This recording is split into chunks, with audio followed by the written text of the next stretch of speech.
Okay, welcome back to Rockford Reading Daily. We are continuing to read Letter from Birmingham Jail written by Dr. Martin Luther King Jr. All right, let's pick up where we left off on the previous episode. You express a great deal of anxiety over our willingness to break laws. This is certainly a legitimate concern. Since we so diligently urge people to obey the Supreme Court's decision of 1954 outlawing segregation in the public schools, at first glance it may seem rather paradoxical for us consciously to break laws. One may well ask, quote, how can you advocate breaking some laws and obeying others? End quote. The answer lies in the fact that there are two types of laws, just and unjust. I would be the first to advocate obeying just laws. One has not only a legal but a moral responsibility to obey just laws.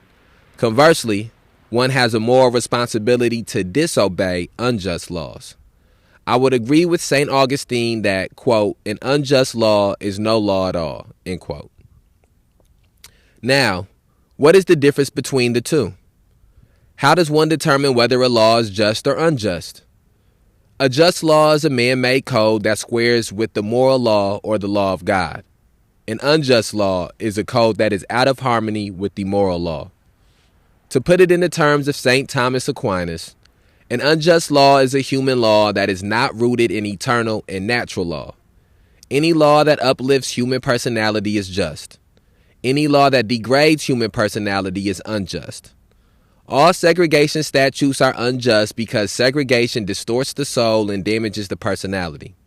It gives the segregator a false sense of superiority and the segregated a false sense of inferiority.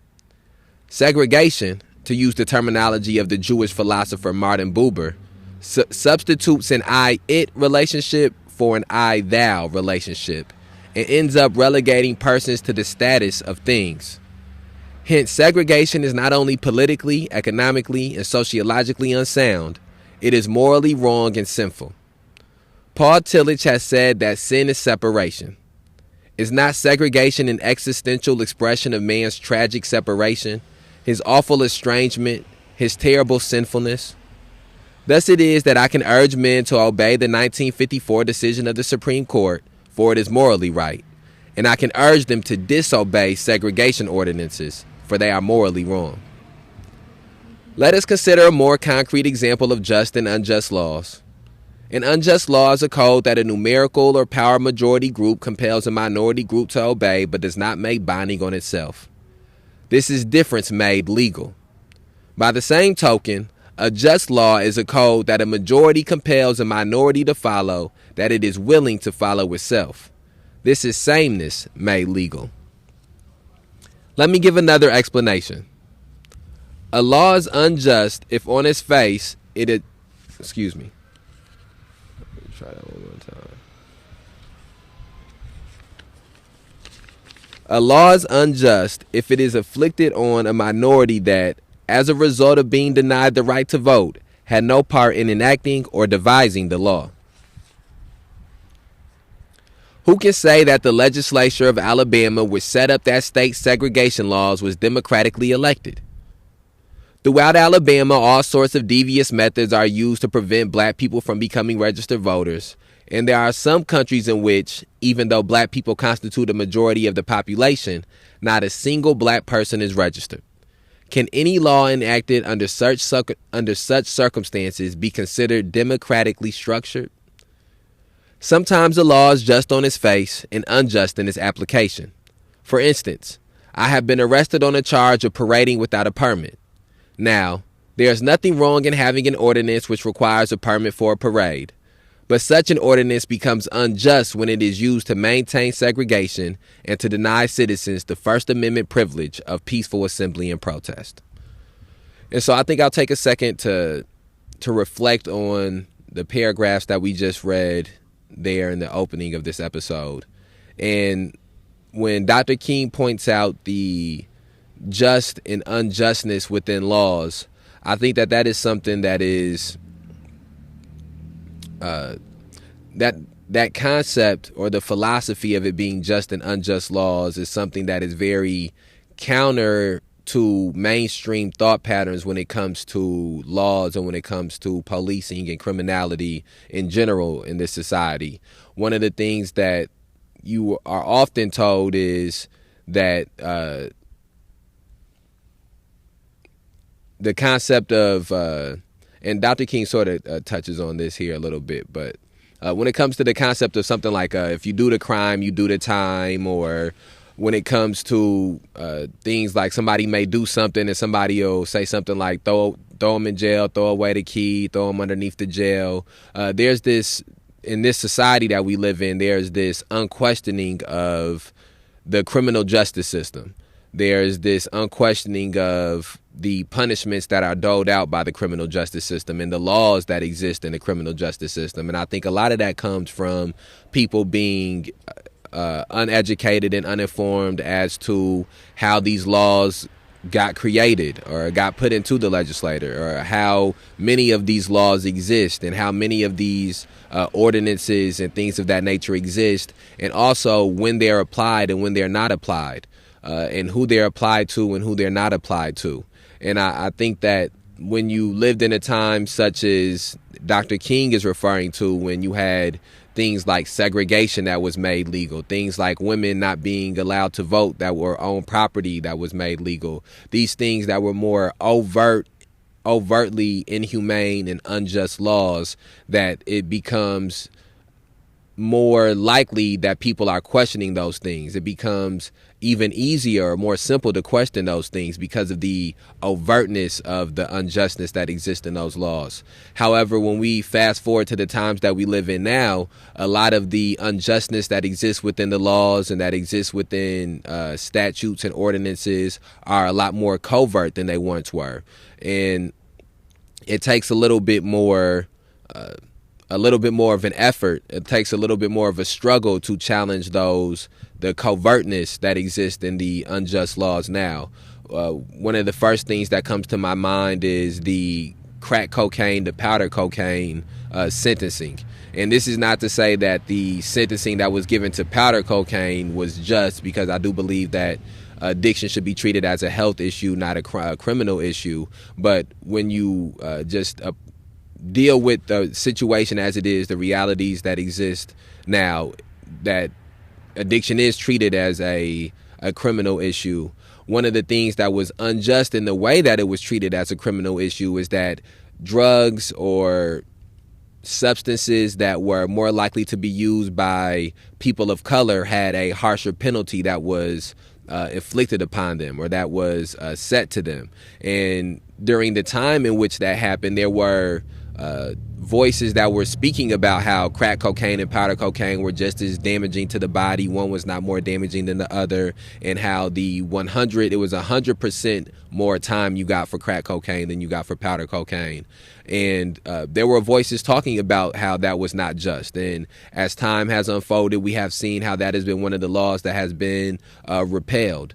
I think that that's one of the things that's also important about understanding the society that we live in, is that there has never been a 10-year period in our society, at least dating back the last 100 years, where the federal government or state governments have not looked back and said, okay, some of the punishments that we doled out 10 years ago or 20 years ago were too harsh. We have to adjust those things, or we have to change those things.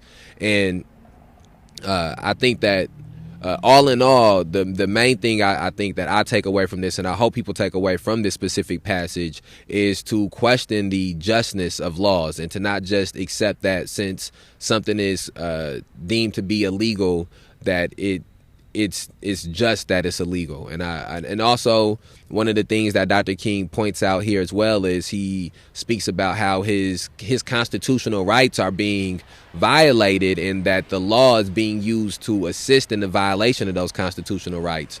And that gets us to back to the place of these laws and these statutes and these ordinances that exist in our society are not there to keep people protected, to keep people safe. They are there to uphold an order. And now it is a true fact that in upholding the order that there will inherently be some people who have safety from that order existing. But because this order is rooted in racism, rooted in capitalism, rooted in exploitation, there's also groups of people who are marginalized and subjugated based off of that order.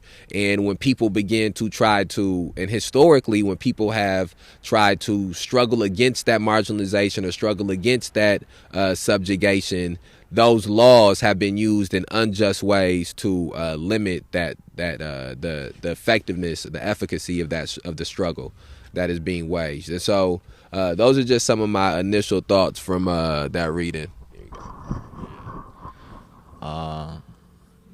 To go further in what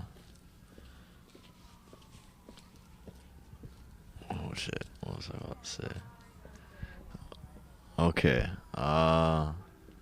So to go further on that, I think it's important to go further in questioning the legitimacy of laws. It's important to consider what institution is subjecting us to these laws, and to consider where its authority is derived from. But also, it's imperative to consider that there are laws that are beyond the realm of the state. There are laws that we are expected to follow that aren't being given to us by the state. There are like social expectations, and there are certain cases both in terms of law in the state and other examples that we come across laws that are unjust. And I would say that Dr. King's ideas here are essentialist, in that I think they would assert that, they do assert that a law that is unjust is not a law. That any law that falls short of upholding justice is not a law itself, and that we have a duty to disobey them. And when we talk about unjust laws, we should consider what the law was, what the state was created to protect. It was created to uphold the status quo, to protect property. Our state values property above any property rights above any kind of civil rights. Those will always have preference. And the consequences of this is that often unjust laws will put people into situations where if we call a crime, if we define a crime as breaking a law, where we come into circumstances where people have pressure to break these laws, and that's criminogenic by ipso facto. And laws that pressure people based on their being underprivileged to become criminals, those laws are unjust, and they're not laws according to this idea.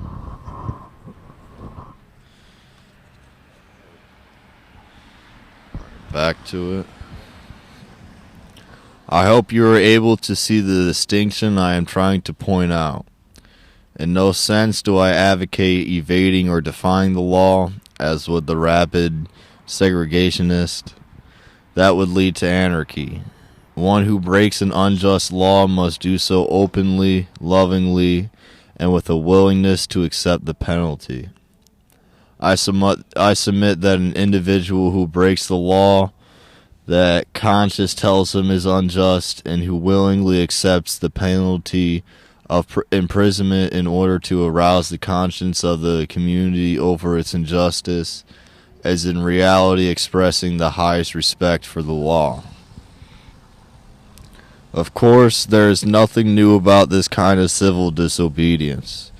It was evidenced sublimely in the refusal of Shadrach, Meshach, and Abednego to obey the laws of Nebuchadnezzar, on the ground that a higher moral law was at stake.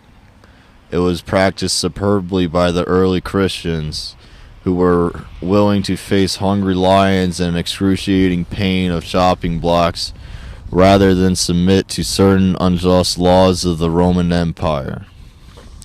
To a degree, academic freedom is a reality today because Socrates practiced civil disobedience. In our nation, the Boston Tea Party represented a massive act of civil disobedience. We should never forget that everything Adolf Hitler did in Germany was legal, and everything the Hungarian freedom fighters did in Hungary was illegal. It was illegal to aid and comfort a Jew in Hitler's Germany. Even so, I am sure, had I lived in Germany at the time, I would have aided and comforted my Jewish brothers. If today I lived in a communist country where certain principles dear to the Christian faith are suppressed, I would openly advocate disobeying that country's anti-religious laws. Man, he recorded. It's Yeah. recorded. Can I ask you a question The mic is picking me up. Recording. I must make two honest confessions to you, my Christian and Jewish brothers. First, I must confess that over the past few years I have been gravely disappointed with the white moderate.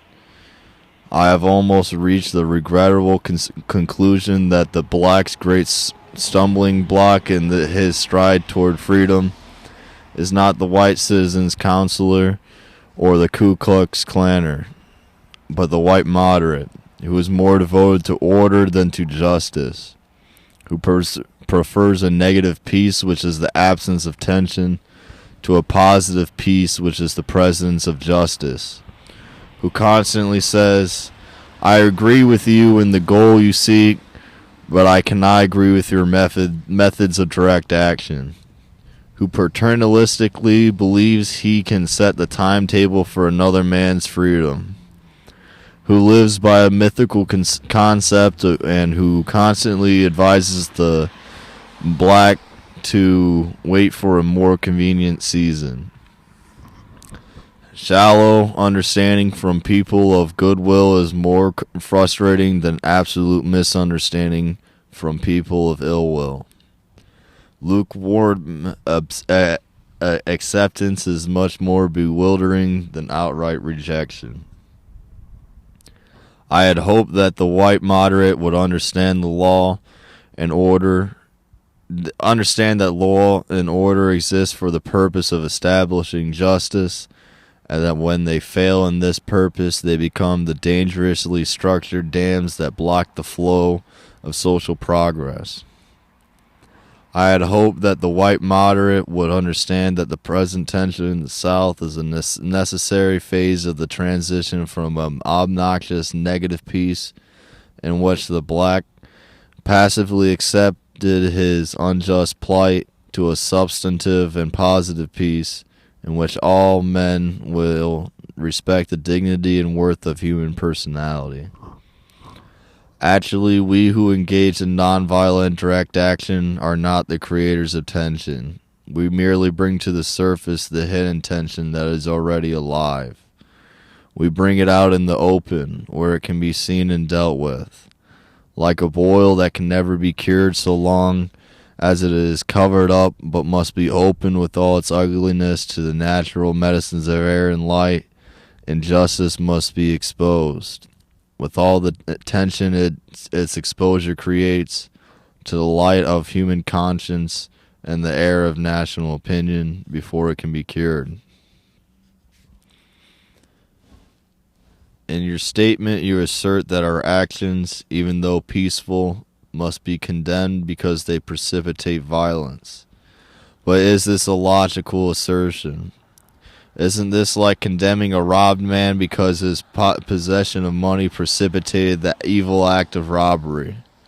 Isn't this like condemning Socrates because his unswerving commitment to truth and his philosophical inquiries precipitated the act by the misguided populace in which they made him drink hemlock? Isn't this like condemning Jesus because his unique God consciousness and never-ceasing devotion to God's will precipitated the evil act of crucifixion?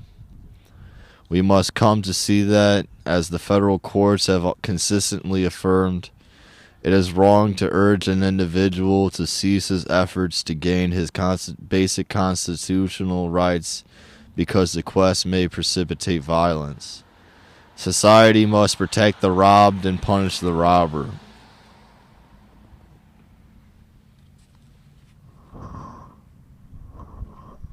Okay, I think some of my first thoughts from that passage, specifically from a Letter from Birmingham Jail, is the whitewashing of history, or the mythizing. I don't know. It's a word for that I'm not catching right now. But the reframing of history that makes it seem as if the marches or the protests or the demonstrations that Dr. King was a part of, and that the SCLC, his organization, was a part of, that there were no what people may deem to be violent actions that took place around them. That's not something that is historically accurate. That is something that is, talked about in history books, or talked about in a History Channel, or that was sort of, mainstream. There's two versions of histories in my opinion. There's history that is sort of told from a history told from the people who experienced it, history told from the people who have researched it, and that is a history that has a full spectrum to it. It has a full perspective to it. It's not one. It has multiple vantage points to it. It doesn't frame any individual person as this hero or this villain. It doesn't frame any in particular time as this golden era, this golden age. What it does is it tells the good and the bad of the time. It tells the good and the bad of a person. It tells the things of of a person that their ideology or what their beliefs were, and it also tells what their actions and what the things they actually did were. And I think that is the type of history that is rarely spoken about, or that is rarely talked about, or that is not put into the mainstream. And in that history, it's known that when Dr. King had marches and held marches, that the demonstrators, for the most part, may not have engaged in what some people would deem to be violence. I wouldn't deem these things to be violence. But the people who were witnesses, or the people who were in the area, they did engage in what some people may deem to be violence, or people may call violence. In Birmingham, when dogs were let loose on people and water hoses were sprayed on people, there were people who threw bricks, and people who threw rocks, and people who reacted seeing their neighbors being brutalized in ways that somebody may not deem to be peaceful, or may not deem to be, nonviolent. But part of the reason that some of these specific moments in time gained the historical precedence that they gained was because of those reactions that community members had, or that people who were witnessing these things had. You can't remove from any of these moments any action that any specific set of people may have took part in during these moments. So what I'm saying is that this is important as it was for people to march and to not try to fight the police when they got sprayed with water hoses or when they were arrested or when they were assaulted. It was important for people that threw bricks or that people that threw rocks or people that did react to those things or people that did struggle when arrests were being made, because all of those actions is what culminated to getting some of those changes that were made. And it's no way for any person to say which things you could remove and the same actions could still happen.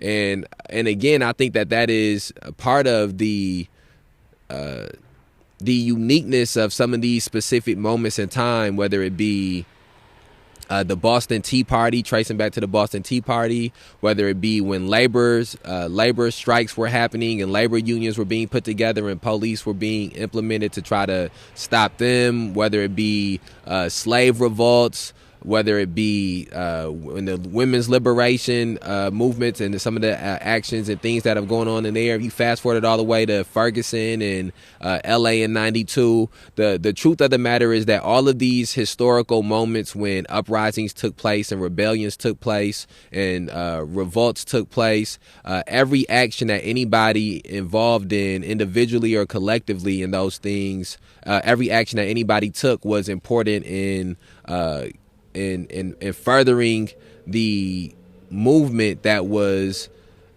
surrounding those actions, surrounding those uprisings, surrounding those revolts and those rebellions. And so in here, when Dr. King points out that blaming the marchers or blaming the people protesting for violence that took place after their marches or after their protest is a mistake. I think that's something that we have to continue to make part of our arguments now and make part of our philosophy and our ideology and our thought pattern now, that you don't blame the people who have been victimized for the way that they react to their victimization. You don't put the responsibility on the victim to uphold a certain type of conduct after they've been victimized. The responsibility has to be put upon the person doing the victimization to not victimize people. And I do think that is something that is becoming more of a relevant talking point, and that is something that people are beginning to understand more now, is that you don't and to again, I think one of the things that's important is that has been the case historically when it comes to protests and demonstrations, is that there is no way to police the actions of people who are subjugated and marginalized to the point in which they take to the streets. Once you have gotten people to that area, to that place, or to that point, it has to be understood that the actions that they are taking should not be viewed as their individualistic actions, or not be viewed as actions in that moment, and they should be viewed as actions of a collective moment in time, or should be viewed as actions of collective issues, as opposed to being put on the individual people in that specific circumstance. And I sort of convoluted some of these talking points in here, trying to touch on a few different things at once. But I hope the point that I'm trying to get across is essentially that when you do things like inflict segregation, when you do things like inflict slavery, when you do things like inflict police terrorism and mass incarceration and racial injustice onto human beings, there is going to be a natural and organic reaction to those things being inflicted upon these people. And there will be a set of people who their natural and organic reaction may be to try to rise to what some may deem a higher consciousness in the way that they try to struggle against those things. But there will also be people who speak the same language as the oppressor, or speak the same language as the exploiter or the marginalizer. And that has to be something that is understood when marginalization and exploitation and subjugation is being perpetuated.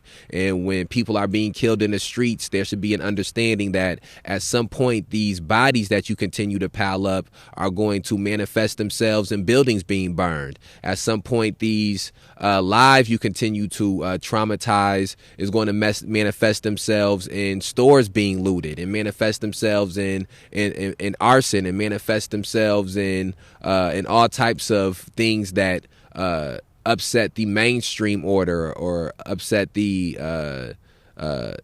city order, as the order in these communities are constantly and continuously being upset by some of these issues.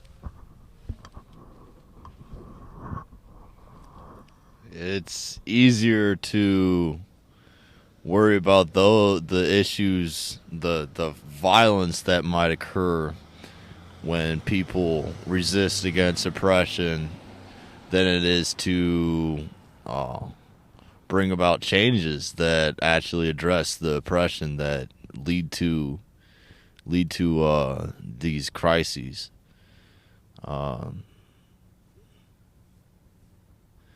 When it's easier to focus on put all the focus on looting and rioting and maybe property damage or theft, but there's real reasons why these things come to fruition. People are put in desperate circumstances, and they're taking people's lives away. So why should there be so much attention on what property damage might be done, or theft might occur out of a reaction to people seeing their community members' lives being taken away from them?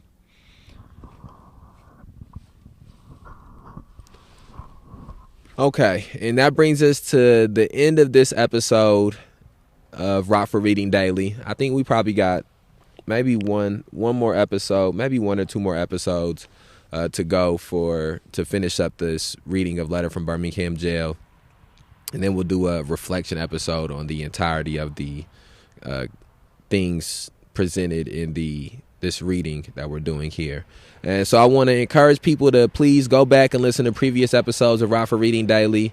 Up to this point, we've read Have Black Lives Ever Mattered by Mamiya Abdul-Jamal. We read Race Matters by Cornel West. Then we read Citizens, Cops, and Power by Steve Herbert. And then we read a essay on civil disobedience by Henry Thoreau. And then after that, we read Angela Y. Davis's Women, Race, and Class. And now we are currently reading Letter from Birmingham Jail by Martin Luther King Jr. And again, we put these episodes out on a daily basis to present people the opportunity to begin and to further their journey on the struggle to end police terrorism, mass incarceration, and racial injustice. And we keep these episodes, try to keep these episodes between 30 to 40 minutes, so that way people can have the opportunity daily to listen to these episodes. And so also people can go back and listen to previous episodes multiple times in a day without feeling overwhelmed.